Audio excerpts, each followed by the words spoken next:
Tony Cruz here with my second video in the Gary Chester New Breed series.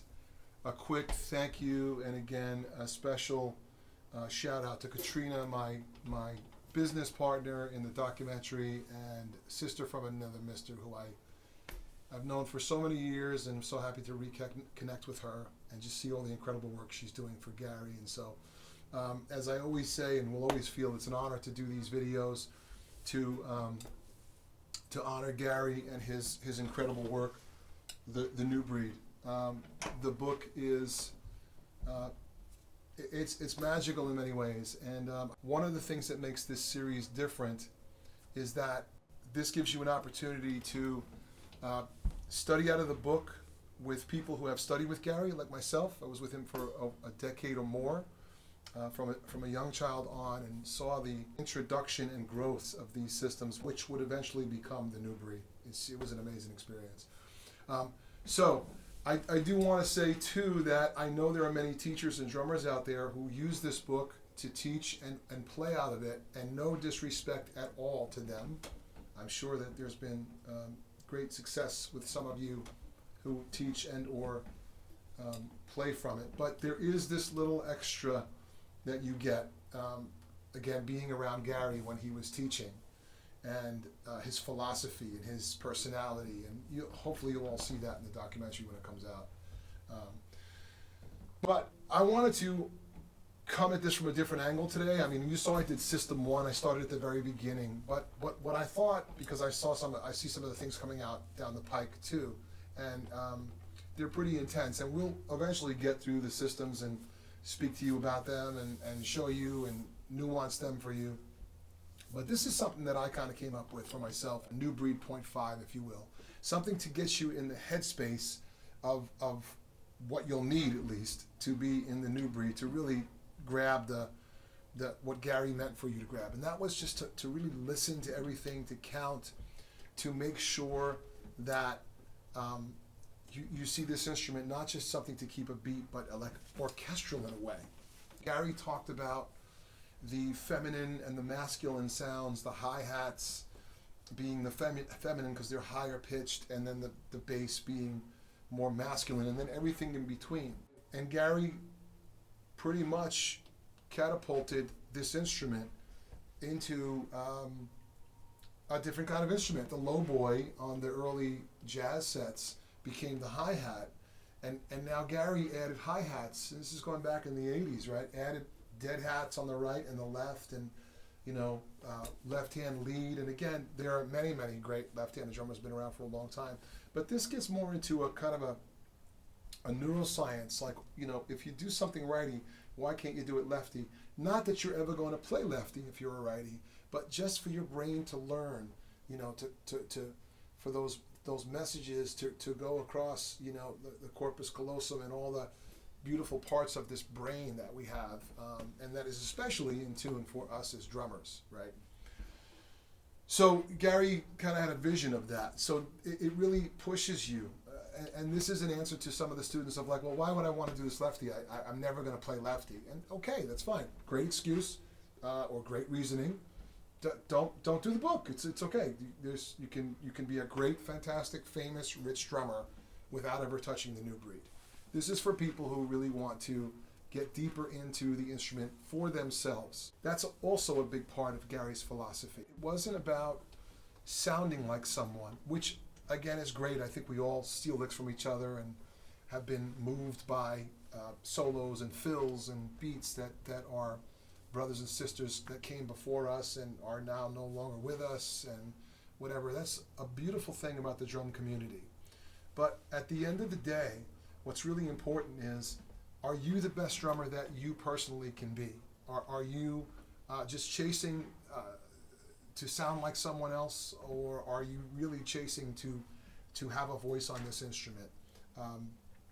From your tuning, to your approach, to the way you count, to the way you hear things, to the way you hear people in the band. I mean, this is a language, and you need to study the syllables. You need to study the sounds that end up to be words, that end up to be sentences, that end up to be paragraphs and essays, if you will. Forgive me for digressing here, But I'm just trying to make the point, because when you get into this, it is difficult and it is trying, and fight that urge. Gary talked about how most people, when they sit down at a drum set to practice, they always, usually their brain goes for something they know, and they do something they're really good at, and whatever, to exercise. Again, nothing wrong with that, but is there a mental or a psychological thing in play there that says, hey, I want to feel really good about myself of what I can already do before I practice, where I might not be able to do something for quite a while. It might take the dedication for you to slow it way down, and you might need to do it for several days or several weeks or even years, right? I mean, it is whatever you want it to be. So, with all that being said, I'm going to give you what I came up with. It's a paradiddle, and I think it's probably our most coveted rudiment in the drum world, because it is a combination of a single and a double, which, in my opinion, is pretty much the foundation of this instrument. And but when we learn it usually on a snare drum or a pad, and it's the same sound. So again, looking for feminine, masculine concept, right? This is not new. It's just something I'm trying to Garyize it here. I came up with this idea of playing paradiddles with my feet, and then again listening to the different sounds, right, of the bass and the snare, and listening to it. So I'm gonna play this whole episode for you today at 40. I am not interested in speed. I always tell my students that speed is great. Plenty of videos out there for speed. Go check them out. Amazing people playing speed. I want to play nuance. I want to enjoy. I don't want to look at the goal and just go for that. I want to enjoy the journey on the way. So make sure that you're listening to all these little nuances at slow speeds, and then you'll see. I wish I was there for you when you get to that plateau you want to get to, and you feel so comfortable because you've done this crawling instead of going for the sprint all the time. You know what I mean? Okay, so here's the paradiddle at 40. 1, 2, ready, between feet only. 1. So that's the quarter note, right? 4. 1, 2, 3, 4. And this is a really good point where you'll have to forgive me as I'm playing, as I'm speaking here and listening to mention, right? Another exercise. What I'm trying to do here is I'm trying to relax myself. I'm sitting straight. I'm not squeezing the muscles in my left foot. See? I'm not squeezing the muscles in my left foot. I'm trying to find a balance here. Could be an issue. I'm going to play it soft now. Because remember, you're playing a felt beater on the mylar versus a hi-hat stand, which is putting together two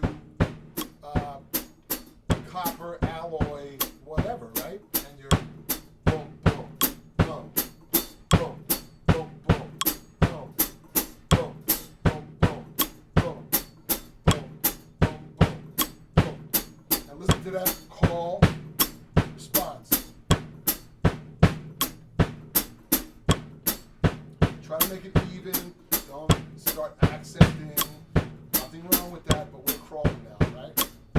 Left foot. Ah, ah, ah, ah, ah, ah, ah, ah, ah, ah, ah, ah, ah, ah, ah, ah. And just relax with that, man. Don't just enjoy it. Try to get into a nice place with this. Be mindful of the way your feet are working. Are they doing the same thing? Same way you would use your hands if you were practicing, right? Okay. Now let's add the quarter note, the metronome, on the. Let's add the quarter note on the dead hat here. Now I recommend that you play this on a dead hat. If not, the rib is fine, but not on a ride cymbal because there's too much wash for the exercise. So if you're going to do that, put a blanket over it, like a towel or something, or a clothespin, and try to muffle it a little bit so you really hear that attack and feel your attack and all that kind of stuff. Okay, so here I go. In addition to the quarter note, I'm going to play 2 and 4 on the snare. It's going to be kind of like a beat. Here we go.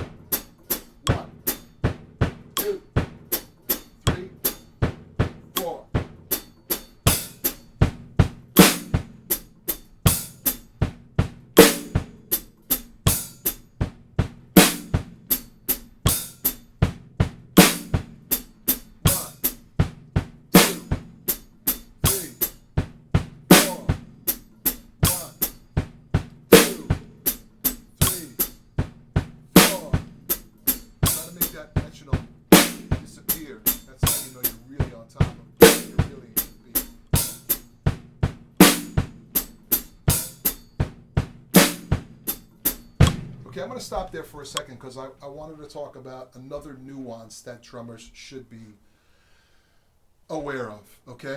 One of the things that irks me, and I don't know why this is, because I can't say I've never done it myself, but one of the things that irks me is when I see a drummer, for no conscious reason, relax his or her hand after they hit the snare drum on their thigh. It just seems such a, I don't know, like you got to wake up your hand again, and it should always be ready, available. So, in looking at that, I put two and two together from a course I took in grad school about symphonies and classical music and whatnot, and I was always enamored by conductors of classical music. They never seemed to me to be like really in tempo the way a drummer would be. And that was compounded when about 12 years ago I had the great fortune of touring with the Boston Pops for a couple of seasons.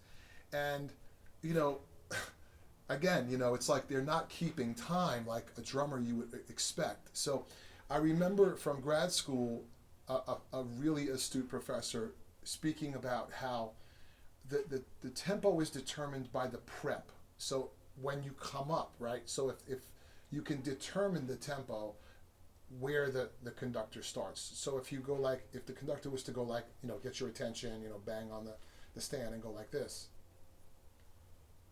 you know where one's going to be, right? Because the up is going to tell you where the down is, right? Same thing if it's a fast tempo. He or she might go,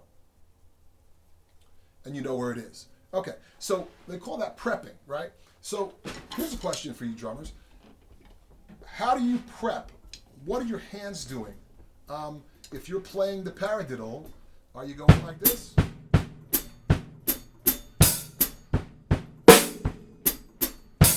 Are you guessing are you coming up, or are you almost in time coming up on the end, right? So 1 and 2 and 3 and 4 and now, not to be robotic about it, just to be conscious of it. Not to say you play like a robot, but to think about that, and that kind of becomes what I call a choreography of the way you dance behind the set. The different movements that your body makes with all four limbs is kind of like a choreography, right? If you were to turn off the sound on some of these drummers, you see that there's certain ways their bodies move, and that's all been practiced through this kind of stuff. I don't know if they've called it that, but anyway. So let me go again. I'm going to play the quarter note, and then I'll stop and talk about moving forward. So here we go. 2, 3, watch the prep.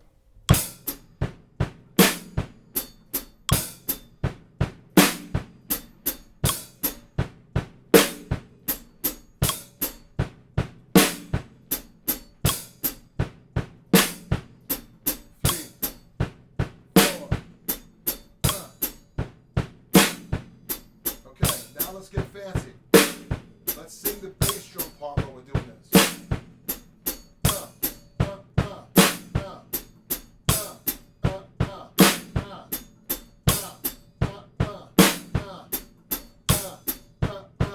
Hi-hat part.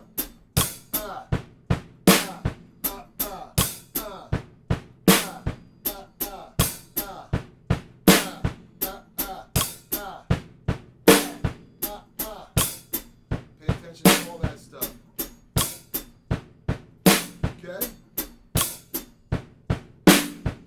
Let's permeate now. Let's go to the E, because we want to get through all counts.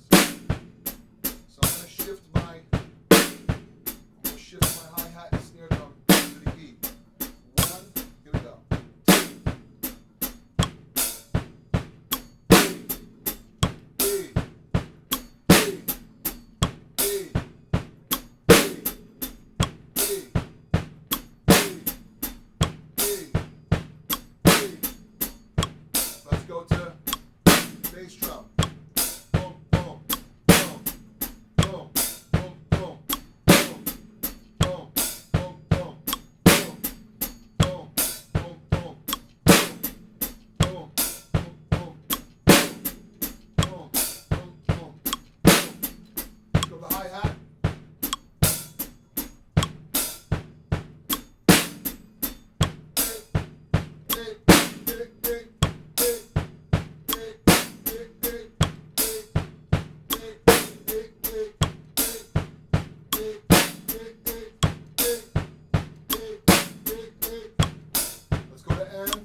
That's some really great stuff. I'm sorry. That's very relaxing to me, believe it or not, because it just gives my mind a chance to like really listen to everything. And my God, guys and gals, that's so important on this instrument. So important to do that.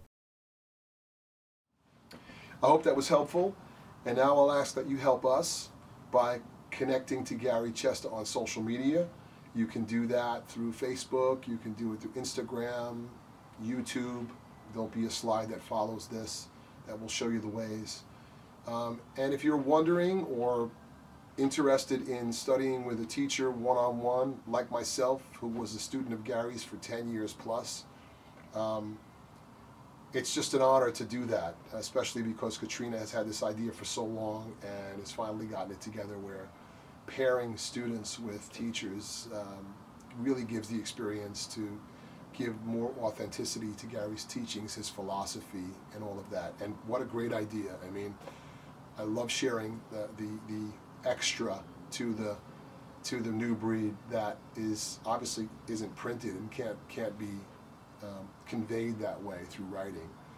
It's been an unbelievable experience in being involved in this, and if you are thinking about it, please reach out to Katrina and email, and good luck to whatever your journey is in this wonderful instrument. Good luck to you.